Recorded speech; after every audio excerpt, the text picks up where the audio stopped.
High বন্ধুরা, আমরা চলে এসেছি। দেখতে পাচ্ছ পুরো এই মাঠে চলে এসেছি। মাঠের মিডিল বরাবর আমাদের মাঠে এইদিকে দেখা গমের জমি।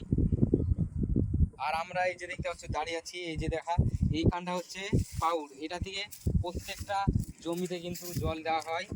এই যে দেখতে পাচ্ছ এটাকে পাউড় বলে। কে কে গ্রামে থাকো তারা কিন্তু এটা চিনতে পারবে অবশ্যই দেখে।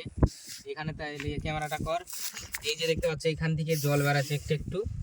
তো এদিকে উপরে দেখা, এই যে এখানে আছে, এখানে সিস্টেম আছে। এটাকে ঘুরে দিলে একটা ঢাকনটা আছে, এটা উপরে উঠে যাবে, দিয়ে জল বেরাবে, দিয়ে প্রত্যেকটা জমিতে যাবে। মাঠের মধ্যে কিন্তু খানিকটা দূরে দূরে দেওয়া আছে। এখানের কিন্তু তার আগে ওই দিকে দেখা, জুম করতে হালকা হালকা জুম কর। ওইখানে কিন্তু মেন আছে ডিপটি কল। ওইখান থেকেই কিন্তু ওইখান থেকে পাইপের মাধ্যমে ওটা কিন্তু মেন লাইন ওখান থেকে এখানে আসে, দিয়ে এখান থেকে জমিতে যায়।